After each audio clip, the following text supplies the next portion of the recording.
Hello and welcome to personal finance bulletin money time. मैं हूं आपके साथ मीनू शर्मा, लेकर हाजिर हूं आपकी जेब और जिंदगी पर असर डालने वाली पर्सनल फाइनेंस, बिजनेस और पॉलिसी से जुड़ी तमाम बड़ी खबरें। तो चलिए देर किस बात की, फटाफट शुरू करते हैं इस बुलेटिन में खबरों का सिलसिला।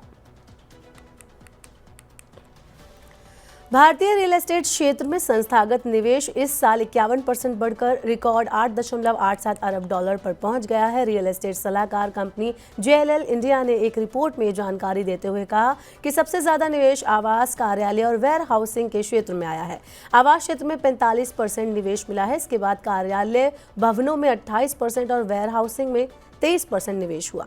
रिपोर्ट के अनुमान लगाए गए हैं कि 2024 में भारतीय रियल एस्टेट क्षेत्र में संस्थागत निवेश का कुल आंकड़ा 8.87 अरब डॉलर रहेगा, जबकि 2023 के कैलेंडर साल में ये 5.87 अरब डॉलर था। यहाँ कुल संस्थागत निवेश में विदेशी संस्थागत निवेशकों यानी FII का योगदान 63% रहा।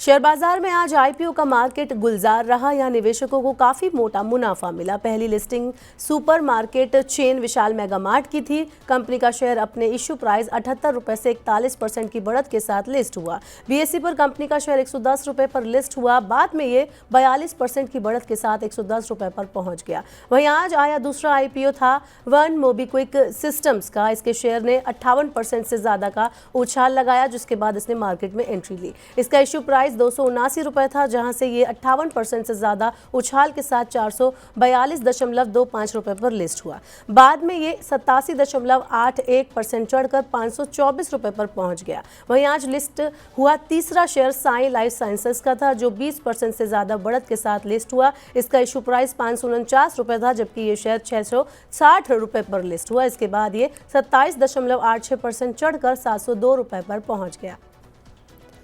कर्मचारी राज्य बीमा निगम यानी ESIC के अंशधारकों की संख्या में बढ़ोतरी हुई है। अक्टूबर में इसमें 3% यानी 17.80 लाख की बढ़ोतरी हुई। ESIC ने अक्टूबर 2023 में 17.28 लाख नए सदस्य जोड़े थे। श्रम मंत्रालय द्वारा पेरोल के ताजा आंकड़ों के अनुसार अक्टूबर 2024 तक 21,588 नए प्रतिष्ठानों को ESI योजना के सामाजिक सुरक्षा दायरे में लाया गया।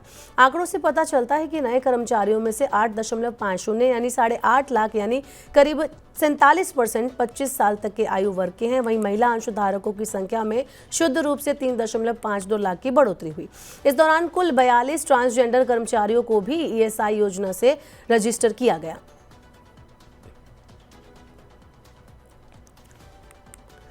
चालू वित्त वर्ष में अब तक यानी 17 दिसंबर तक शुद्ध प्रत्यक्ष कर संग्रह सालाना आधार पर 16.45% बढ़कर 15.82 लाख करोड़ रुपए से ज्यादा रहा। सरकार द्वारा जारी आंकड़ों के मुताबिक अग्रिम कर संग्रह में सालाना आधार पर 21% बढ़ोतरी दर्ज की गई और ये 7.56 लाख करोड़ रुपए हो गया।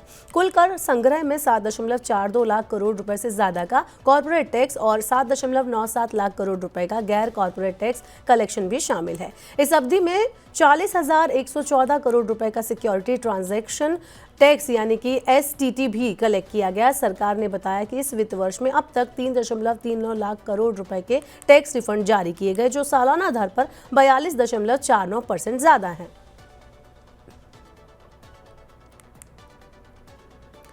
विदेशी मुद्रा बाजार में रुपए ने एक बार फिर निचला स्तर छू लिया है और ये 85 के स्तर के और करीब आ गया है। बुधवार के कारोबार में रुपया 3 पैसे टूटकर 84.94 प्रति डॉलर पर आ गया। ये रुपए का अब तक का ऐतिहासिक निचला स्तर है। कारोबारियों के मुताबिक आयातकों तथा विदेशी बैंकों की ओर से डॉलर की मजबूत मांग और घरेलू बाजारों में सुस्त रुख के चलते रुपए पर दबाव बढ़ गया। आज के कारोबार की अगर हम बात करें तो रुपया 84.92 प्रति डॉलर पर खुला। दिन में कारोबार के दौरान ये 84.95 प्रति डॉलर तक आ गया था। रुपया मंगलवार को 84.91 प्रति डॉलर पर बंद हुआ था। वहीं डॉलर इंडेक्स की बात करें तो ये हल्की मजबूती के साथ 107 पर रहा। अगली खबर उन नौकरी पेशा लोगों के लिए है जो EPFO या फिर ESIC से जुड़े हैं। रिटायरमेंट फंड बॉडी EPFO और ESIC के ग्राहक जल्द ही ई-वॉलेट के जरिए क्लेम राशि का इस्तेमाल कर सकेंगे। ATM से EPFO निकासी पर एक सवाल का जवाब देते हुए श्रम एवं रोजगार मंत्रालय में सचिव सुमिता डावरा ने बताया कि ये बीमा धारक व्यक्ति अंशदाता हमेशा ही ये जानना चाहते हैं कि मैं अपना पैसा और आसानी से कैसे निकाल सकता हूँ। डावरा ने कहा कि ऑटो सेटलमेंट के मामलों में पैसा बैंक खाते में जाता है और वो किसी भी स्थिति में बैंक खाते से किसी भी ATM से इसको आप निकाल सकते हैं। वॉलेट के लिए सरकार ने बैंकरों के साथ बातचीत शुरू कर दी है और इस बारे में एक योजना की भी तैयारी की जा रही है। हुरोन इंडिया की नई लिस्ट जारी कर दी गई है। एवेन्यू सुपरमार्ट्स के राधाकिशन दमानी इस लिस्ट में पहले स्थान पर बने हुए हैं। उनकी कंपनी का वैल्यूएशन 3.4 लाख करोड़ रुपए है। इसमें 44% की सालाना बढ़ोतरी देखी गई है। जोमेटो के सीईओ दीपिंदर गोयल भारत के दूसरे सबसे बड़े सेल्फ मेड उद्यमी बनकर उभरे हैं। ये रिपोर्ट साल 2024 की है। इसमें भारत के सबसे अमीर सेल्फ मेड उद्यमियों की रैंकिंग दी गई है। जोमेटो की वैल्यूएशन में 190% की बढ़ोतरी हुई है। अब ये 2.51 लाख करोड़ रुपए हो गया। इसी के साथ ही स्विगी के श्री हर्ष मजेटी और नंदन रेड्डी तीसरे नंबर पर हैं। स्विगी का वैल्यूएशन भी पिछले साल के मुकाबले 52% बढ़कर 1 लाख करोड़ रुपए से ज्यादा हो गया है।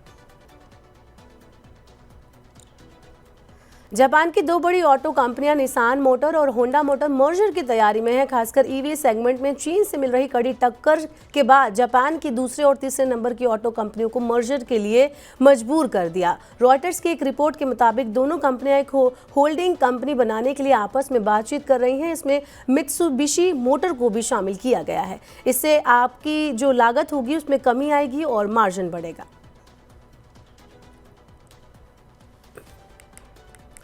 शेयर बाजार में आज तीसरे दिन एक बार फिर गिरावट के साथ बंद हुए। विदेशी निवेशकों की जोरदार बिकवाली और कैपिटल गुड्स एवं मेटल शेयरों की पिटाई से सेंसेक्स निफ्टी गिरकर बंद हुए। आज के कारोबार में सेंसेक्स 500 से ज्यादा अंक टूट गया, जबकि निफ्टी 24,200 अंक के स्तर से नीचे आ गया। बाजार के जानकारों के अनुसार अमेरिकी फेडरल रिजर्व का फैसला आने के पहले निवेशकों ने सतर्क रुख अपनाया, जिससे मार्केट सेंटिमेंट्स पर असर पड़ा। आज के कारोबार की अगर हम बात करें तो सेंसेक्स 2.25 अंक टूटकर 80,182 अंक पर बंद हुआ।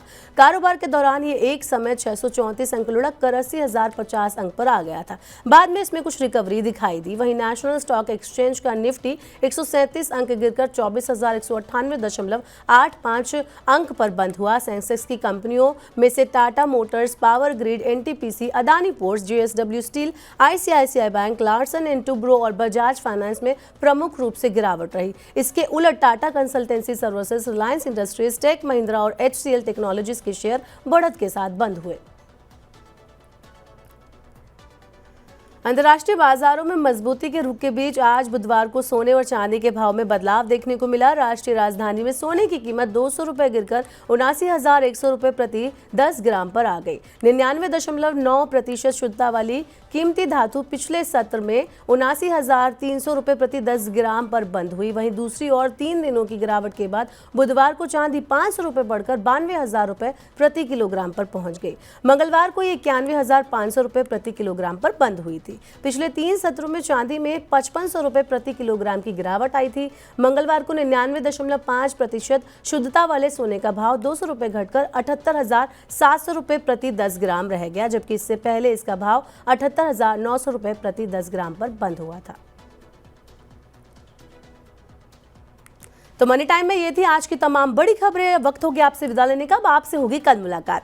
पर्सनल फाइनेंस से जुड़ी खबरों को पढ़ने, सुनने, उनसे जुड़े खास कार्यक्रमों को देखने के लिए आप मनी 9 के यूट्यूब चैनल को जरूर सब्सक्राइब कर लें। साथ ही आज का हमारा मनी टाइम आपको कैसा लगा नीचे कमेंट बॉक्स में अपना फीडबैक हमें जरूर दें। फिलहाल के लिए इस बुलेटिन में इतना ही। बने रहिए मनी 9 के साथ। नमस्कार, शुभ रात्रि।